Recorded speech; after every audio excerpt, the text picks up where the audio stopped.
Bismillahirrahmanirrahim. Alhamdulillahirabbil alamin. Allahumma shalli ala sayyidina Muhammad wa ala alihi wa sahbihi ajmain. La haula wala quwwata illa billahil aliyyil azim. Ya teh masih kene nyaritakeun nyaeta jalma-jalma anu osok ngahayal. Jalma-jalma anu osok ngahayal ngalamun lamunanana kieu. Da Allah mah luas hampura na lautan hampura. Boro-boro dosa model kieu atuh.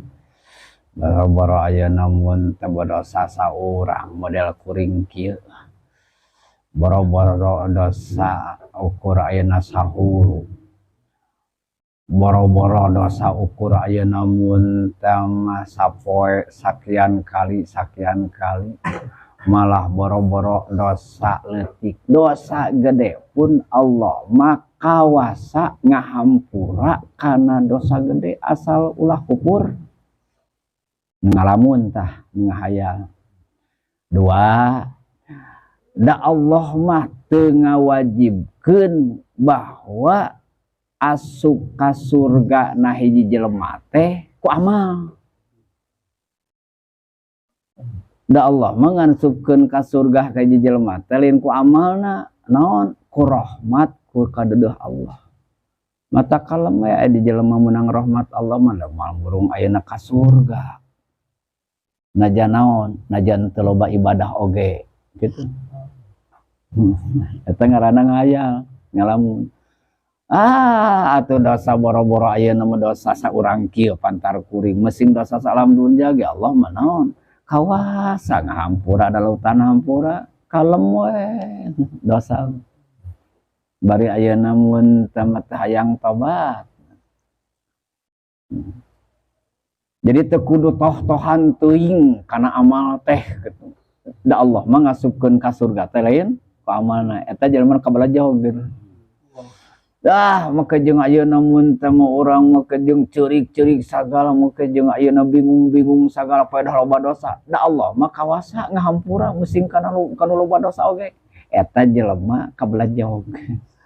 Eta jelema ayeuna mun teh kabalajo. Jelema kabalajog teh ngaranna teh hamkun, jelema kurang saeunan kitu. Kumprung, jelema anu terjebak. Jeung nyaeta di mana-mana jelema kitu setan katida pisan ayeuna mun tamatuheunan asa dibantuan. Geuning aya teh batur kuring teh. Geuning aya batur kuring teh. Ngahaja. Jadi ayeuna mun tama eta peluang-peluang Allah anu maha pengampun gitu. Eta ayeuna mun tama ngahaja dibake peluang bahasa-bahasa Allah ngasupkeun ka surga ka hiji jelema lain ku amalna, tapi kada ngahaja dipake peluang, ngahaja dipake umpan ku iblis ku setan teh. Ngarah jelema leha-leha atawa bebas-bebasan dina dosa, samena-mena dina dosa, jeung ngarah jelema nyaeta leha-leha dina amal soleh. Kitu carana teh.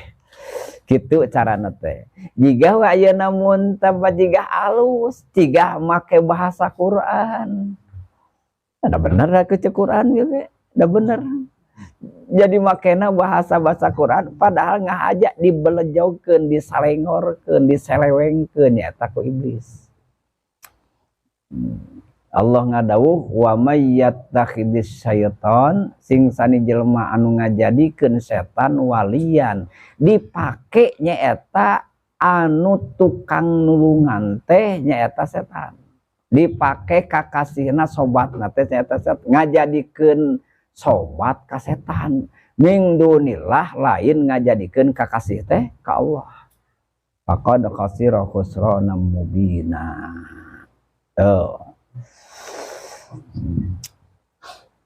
Jelema ayeuna anu boga sangka bahwa lamun seg urang ngalakonan dosa terus tekung si tobat ka Allah kalawan tobat anu bener tuluy Allah subhanahu wa ta'ala nyaeta rek ngahampura ka manehanana terus manehanana leha-leha dina ibadah terus kokomuan bebeakan dur-duran ku urusan-urusan dunya terus cek hatena ken bae da Allah mah maha barahan da Allah makawasa ngangkat derajat seseorang di surga bareng jeung jalma-jalma anu balagur jeung jalma-jalma anu aralus saroleh tuluy urang disimpen kawasaeun Allah mah mata kalem we nu kitu ngaranna mutamani jelema ngahayal anu tertipu aji jelema lemah al ahmak lemah iman, lemah pengetahuan, jelema ayeuna anu kumprung. Coba ayeuna kembalikan kana akal sehat. Kembalikan kana akal sehat. Allah Subhanahu wa taala ngadawuh walillahi ma fis samawati ma fil ardh. Ieu bumi jeung saeusina teh nu Allah. Ieu langit jeung saeusina teh eta teh kagungan Gusti Allah sadayana kagungan Gusti Allah milik Gusti Allah. Liyajziyal ladina asau nyaeta karana Allah engkerek ngabalas ka jalma-jalma anu ngalakonan kagorengan. Kunaon engke balas bima amilu nya ku amal gorengna. Jadi engke amal goreng mah moal dibalas ku kahadean, dibalas deui ku kagorengan. Lamun amal alus nya dibalas deui ku kaalusan. Wa yajziyal ladzina ahsanu bil husna. Amal hade dibalas ku hade, amal goreng dibalas ku goreng eta pandewahan Gusti Allah. Lamun cekolot mah kumaha pepelakan ari hasil mah. Mun melak bonteng bakal panen bonteng, mun melak cabe bakal panen cabe. Manya ayeuna mun teu melak cabe aya panen bonteng. Manya ari ayeuna mun teu pepelakan amal goreng ari kaituna ayeuna buahna surga. Manya aya pepelakan amal ayeuna alus aya kadituna neraka. Liyajziyal ladzina asau bima amilu wa yajziyal ladzina ahsanu bil husna. Hal jazaul ihsan illal ihsan. Jelema anu ngamilampah kahadean pasti bakal dibalas ku kahadean. Jelema ayeuna mun teu anu ngalakonan kagorengan pasti bakal dibalas ku kagorengan ku amal gorengna kitu tah. Tah eta ayeuna mun teu nyambung tah. Jadi songsok ayeuna mun teu ngarep-ngarep urang ayeuna ku ngalakonan sapopoe dosa teh akan bae da Allah mahampuraan ieu. Kan bae da Allah makawasa ngasupkeun ka surga ka jelema anu doraka kitu. Eta nyaeta jelema anu kumprung. Jelema anu kumprung. Lain babna sanajan ayeuna mun tama eta bener dawuhan Allah, lain babna di dinya, lain ranahna di dinya. Lain kitu metakeunana. Ari junjunan Kangjeng Rasulullah sallallahu alaihi wasallam anu tos ayeuna mun teu dijamin teh hiji dijamin ampunan dosa. Moal aya dosa junjunan mah dosa aya inna fatahna laka fatham mubina liyaghfira lakallahu ma taqaddama min dzambika wa ma ta'akhkhar gitu. Sabab ayeuna mun teu tinggal junjunan ayeuna kumaha? Kenging jaminan ayeuna mun tamah ampunan dosa teh. Kalah kabuki saseepan. Kalah beuki dur-duran ibadahna. Nah hari ieu nu teu meunang jaminan ayeuna hampura teh, kalem da Allah mahampuraan. Nu kitu ngaranna kumprung, nu kitu ngaranna kurang saeunan. Saterusna anu dibaca bieu Allah nyipatan deui ka jalma-jalma anu tukang milampah, tukang ngalakonan kahadean, tukang amal soleh, tukang takwa, nyata kudan Allah alladzina yajtanibuna kabairal ismi wal fawahisa illal lamam. Nyata jelema-jelema anu tukang ngalakonan kahadean teh jelema anu tukang ngajauhan kana dosa-dosa anu galede, jeung tukang ngajauhan nyaeta kana zina, kana fawahis, kana kejelekan-kejelekan, kana kejahatan-kejahatan. Illal lamam tuh. Matak ayeuna mun tamanya lain ayeuna mun tema goreng lain ulah. Lain ayeuna mun teu goreng lain ulah, ieu ayeuna mun teu ngajauhan dosa leutik kudu alus bener teu salah. Ngan kade teh kieu nu teu saimbang teh nu salah teh ieu dosa leutik diapikan gitu. Dosa leutik diapikan, tuluy dosa gede diumar, diabur. Eta teu saimbang. Upami ayeuna bahasa pangresa apa mah kieu ayeuna mun teh bahasana eta mah sarua we, eta mah tai anjing di jagongan. Ngeunah teh ayeuna. Ih. Musing ayeuna mun teh musing jagong oge aya dina luhureun naon mah. Tai anjing mah. Musing api kana dosa leutik oge aya dosa gede diabur mah atuh da teu saimbang. Sok ke urang ayeuna pasangkeun sing nyaho mana dosa-dosa anu gede, mana dosa-dosa anu leutik. Lain ngabeikeun kana dosa leutik, lain perhatikeun heula, usahakeun heula dosa-dosa gede nyaeta jauhan. Baik ayeuna mun tama dosa ati, terutama dosa ati. Oge nyaeta dosa-dosa badan. Dosa badan ayeuna mun tama dosa aya dosa anu gede, aya dosa anu leutik. Ngan aya dosa ati mah hampir 88% dosa gede. Hate mah. Sok ayeuna mun tamanya urang ayeuna mun teu kadul kana pasunatan, ya henteu ayeuna mun tama dorahaka. Acan dorahaka.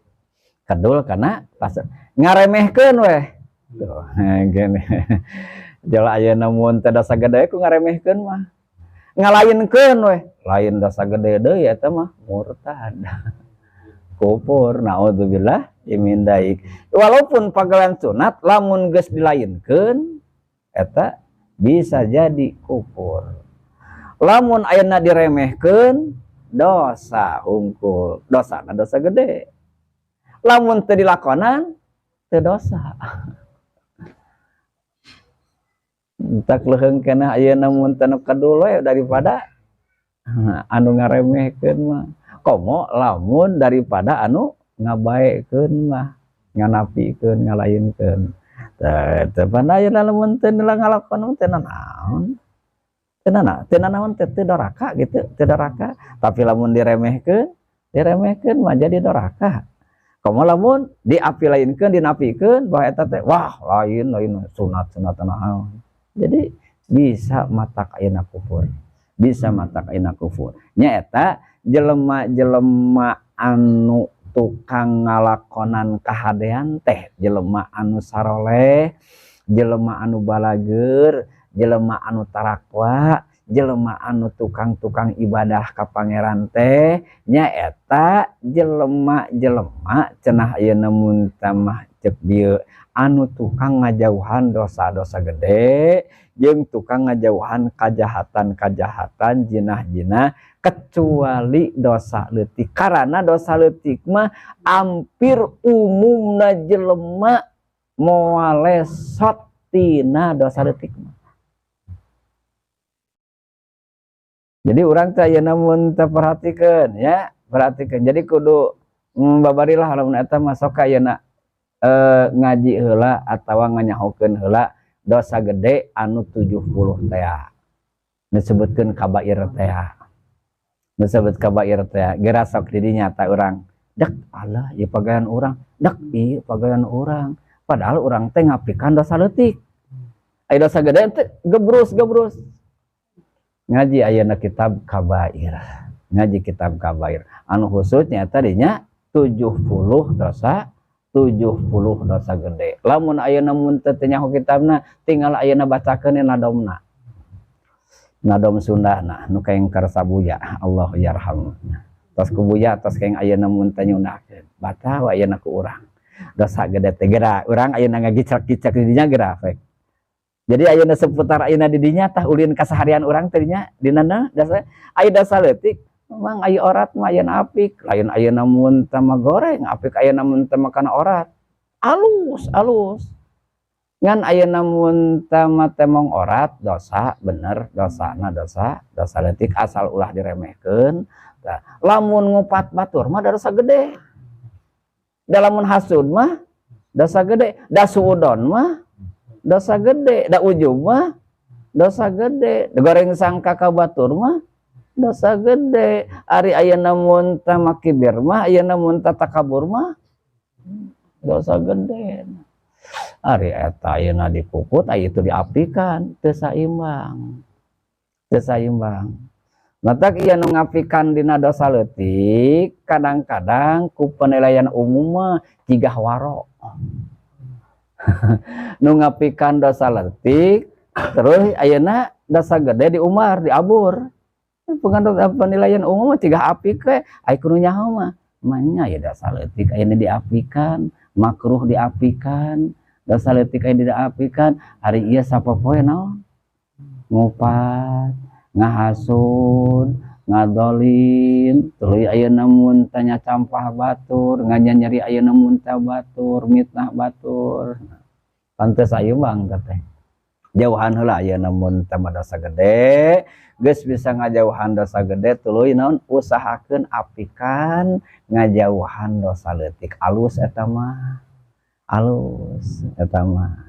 Dosa gede ayeuna diutamakeun dijauhan, dosa leutik oge nungtut alus eta mah. Lamun dosa leutik diapikan, dosa gede diabur, eta mah teu saimbang. Nu tadi teh tai anjing di jagongan gitu.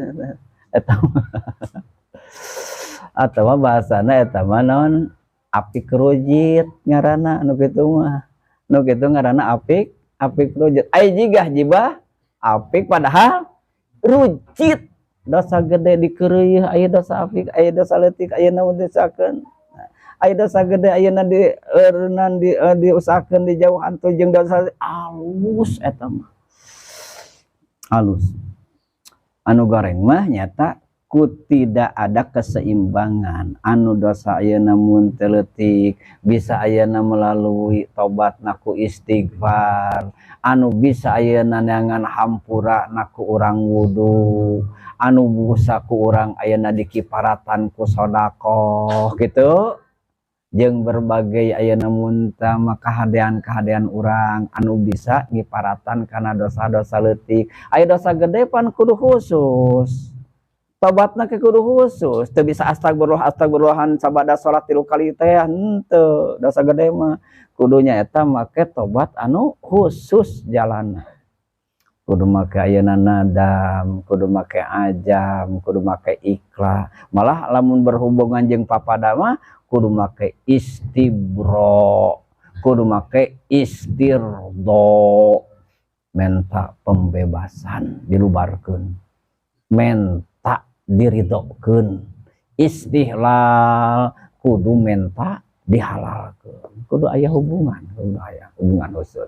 Aya dosa ayeuna mun teu leutik mana bisa astagfirullahalazim. Ku puasa sunat beres. Tuluy ayeuna mun teu wudu ieu mah wudu ayeuna mun teu ngiparatan loba dosa leutik beres kitu. Astagfirullahalazim alladzi la ilaha illa qayyum atubu ilaih beres. Ieu mah sedekah we, sedekah kifarat ayeuna kifaratan ieu teh loba pisan ayeuna dosa leutik teh kitu beres. Dosa gede tuh bisa, dosa gede mah terutama dosa gede anu aya hubungan jeung papada urang. Hati-hatilah. Jadi urang memeh ayeuna bisa ngajauhan kana dosa-dosa gede, kana dosa-dosa gede sing nyaho heula nu mana nu termasuk dosa-dosa besar teh. Ayat 70 saur aya namun teu karasa buya dina kitab aya namun teu kabair jauhan aya namun teu dosa-dosa aya namun teu gede eta teh leuy ya mun aya namun teu manggecelek dinya buru-buru tobat anu bener henteu cukup mana sakadar astagfirullah astagfirullahan sabada salat gitu. Nah, kitu ayeuna mun teh mata di dieu ayeuna mun teh ku Allah Subhanahu wa taala nyaeta ayeuna mun teh dicarioskeun bahwa dosa anu leutik mah anu hampir-hampir tidak bisa luput, tidak bisa lepas seseorang. Model urang ge 1000 kali ayeuna mun teh mah apik dina dosa leutik mah la yakadul abdu yaklu minha. Moal luput ayeuna teh.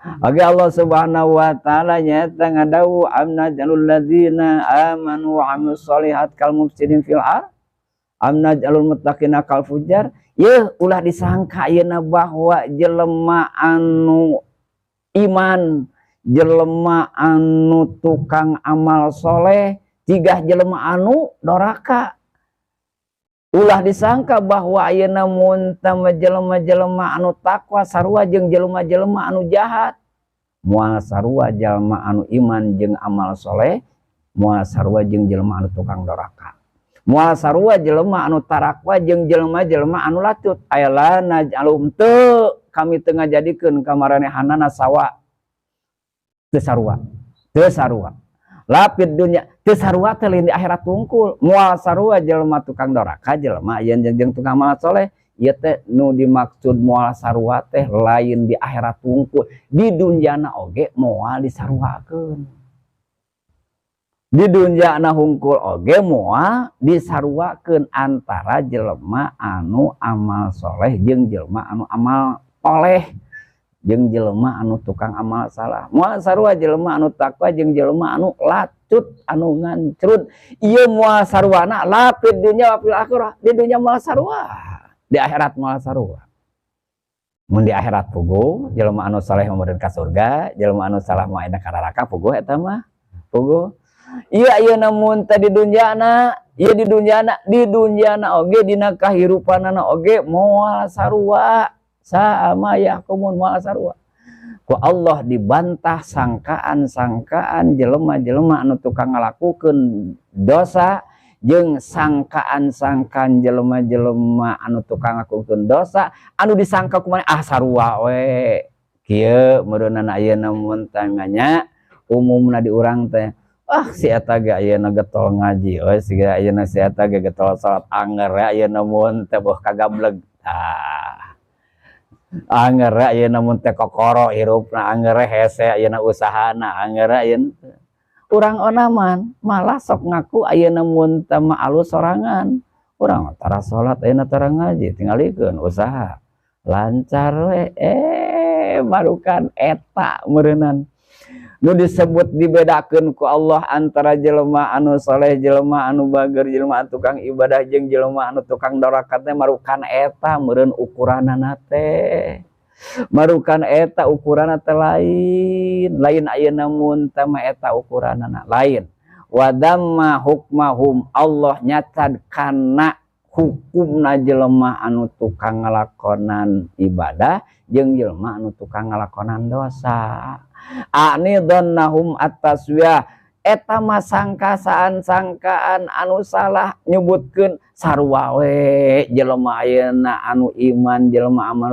saleh jeung jelema anu teu iman jeung jelema anu tukang doraka ge salah sangkaan eta moal ayeuna moal sarua bainahum wa baina ahlil ihsan ta ieu teh lain munguh urang lain munguh jelema tapi menurut Gusti Allah Subhanahu wa taala menurut ayeuna mun tama Allah Subhanahu wa taala jelema anu tukang amal ayeuna mun ta iman amal saleh mah didawuhkeun ku Allah Subhanahu wa taala kumaha cenah innalladzina amanu wa amilus solihati sayaj'alu lahumur rahmanu wudda sanyana jelema-jelema anu iman jelema-jelema anu tukang amal soleh sayaj'alu lahum saya alulahumullah Allah rek ngajadikeun kamaranehanana sehingga jelema-jelema anu ariman,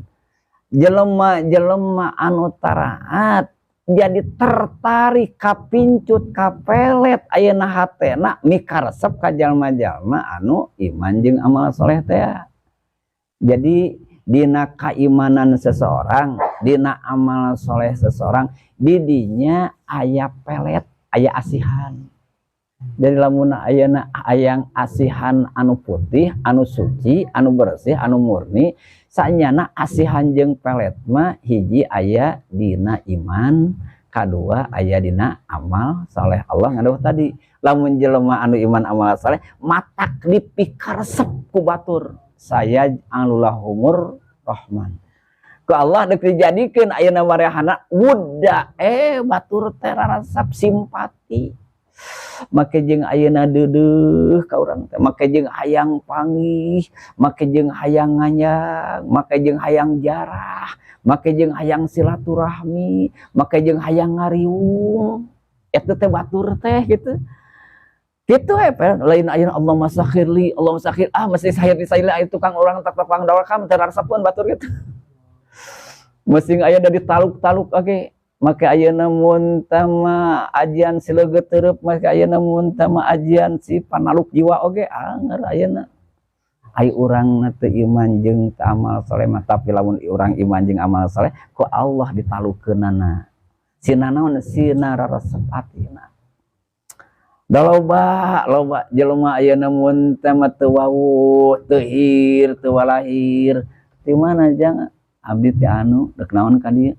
Saurna cenah di dia aya pangaosan, abdi hayang ngiringan teu digarawahan, teu ayeuna mun tama teu dionang teu eta apan dikitukeun ku pangeran, geus dijamin ku pangeran. Jadi ayeuna usaha urang lamun ayeuna mun tama hayang batur narurut, hayang batur ayeuna mun tabalager, hayang batur nyarah naon teu kudu neangan pelet, teu kudu neangan asihan, beneran ieu iman alusan, ieu iman sing alus iman teh, sing yakin, sing sampurna iman. Tuluy ayeuna sampurnakeun alusan ieu amal teh geus sakitu. Ngadulune moal burung ayeuna mun teh ngudag-ngudag, moal batur ayeuna mun teh batur ayeuna nyalampeurkeun. Ai urang mah neangan jampena tuluy di puasaan. Tuluy ayeuna bari salat subuh gen teu. Teu ayeuna mun teh ngaji, ayeuna mun teh tara anu wajib teh, monggo masih ayeuna make jampe di puasaan ge aya teh kala kebaluang, kala beuki ngarewan, bakal heueuh jarauh batur teh. Tapi lamun ke iman amal saleh mah dijamin ku pangeran, dijamin ku pangeran insyaallah. Wallahu a'lam.